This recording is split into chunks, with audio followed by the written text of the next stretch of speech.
not maybe very pleasant, but So you feel that having moved the campaigns field from outside the perimeter into the festival, not only into the festival but at the front entrance so that everybody has to walk by it, is placing it in its right context. I think so, yeah. The route to the beginning of the circle from which other things, 13 things spinning, come from. Yes. Yeah. With circles, with sub-circles within those circles. Right, I'd have to study the actual pattern of it. I've just been walking around it rather bewilderedly, still.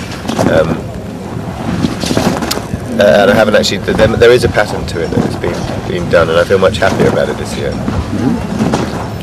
A couple of weeks ago, I got a lift off the guy who drew it. We had a funny little exchange about it anyway. Yeah. And yeah, I was greatly heartened. I've opened up my heart to things. I've had real synchronic happenings, but not synchronized, which is like, that afternoon, but synchronics that sort of stretch back 25 years, that in a way that resounds me in my slightly wrong and kind of way about going about things. It really fits in with where I come from. Some confirmations, but in a way that I have to explain them for ages, and they're all very real to me. It's very helpful to me.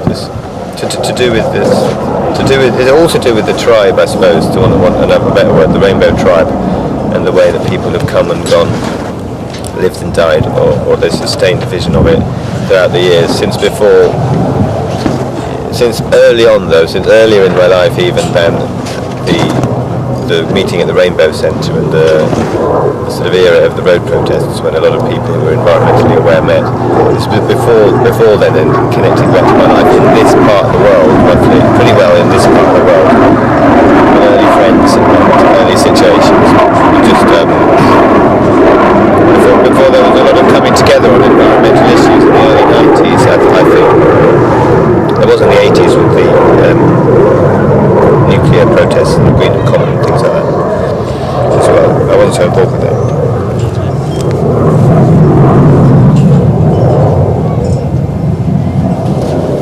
So it's a real environmental coming together. It's good of you to mention Greenham Common and the peace movement, the women's camp, because there is a history to the protest of which this is a continuation, isn't it? That's right. There's nothing that's disappeared in the thread. Just there isn't so much in the public eye, probably because they want to they're building more Trident. Don't want it to be too public about that, I'm sure. Sort of like the fear factor seems to be taken out of it in a way that it doesn't seem like so much of a threat now somehow. Of course it is. The Cold War's ended, but nothing's ended. But that's obvious. Mm-hmm. Terrorism has been put in place to break up any pockets of resistance from within somehow, with fear and doubt and paranoia from within. Maybe that's a reaction to all the positive environmental autonomous groups of people, environmentally aware, who were doing things throughout the 90s. They saw making it clear that the environment was an issue. The issue is making itself clear. But also the government's really sticking their boot in now with bashing up everything for the resources, for the oil and for different things like aluminium in Iceland, pulling the heart out of that. There's roads everywhere, new nuclear power stations, new generation of Trident missiles, all the time complaining about and making a big war about weapons of mass destruction in other countries. This is all plainly obvious though, isn't it? Mm-hmm. So this festival is standing in knowledge of that and attempting to gently make a new possible reality. Seems kind of crazy. Could be true though. But in a world of many colours, the rainbow, spirituality, way of life, and tribe and all its cousin tribes is in itself but one color of the spectrum. How do you feel this part of the spectrum is growing in the larger spectrum of reality out there? Do you think it's gaining ground, losing ground?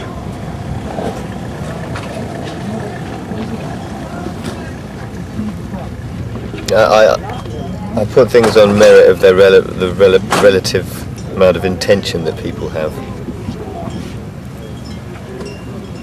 I think the people in power have a very strong intention. It's undeniable. There seems to be like a killing mentality, one way or another, sucking it dry. But there's also people with the intention to make a better possible reality, a world without war. What could we say? A rainbow future.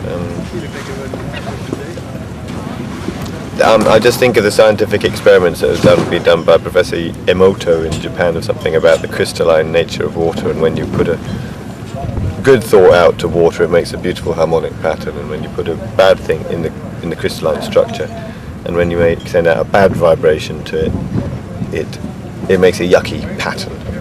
Now, a good vibration would be something like "I love you" or something. And it sounds rather cliche, it's good vibration and "I love you," but apparently the intention is very real in this level, and something negative, so to speak, negatively "I hate you" produces kind of a murky looking crystalline structure. Quite how the water works that out, it must be to do on a very connected level, but that is scientifically proven now. So like if I reckon that as a rainbow we're putting positive, constructive thoughts out, then maybe what this is suggesting is that it's in fact a stronger structure than the equally seemingly powerful disconstructive moods that forms of expression. So that the positive emanations of the rainbow could in fact outlast naturally by organisation of molecular pattern or organisation of souls and people. It could in fact have a more permanent form of construction about it in the future. In the world of intention, creation of a reality, and a physical reality from your dreams. Straight ahead. Going straight ahead. Attica! Attica! Attica! And you see it, I mean, like there's the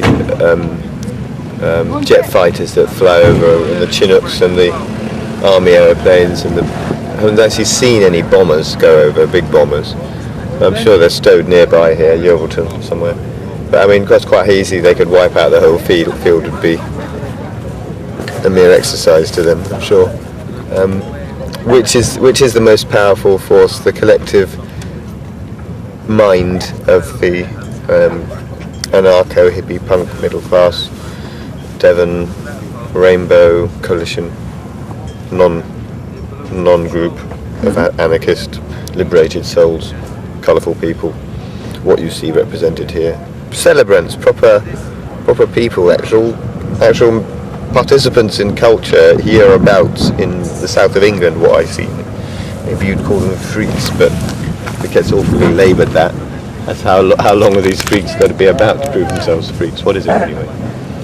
Slightly travellery culture, living lightly culture. Just which is going to be the one that lasts? What lasts?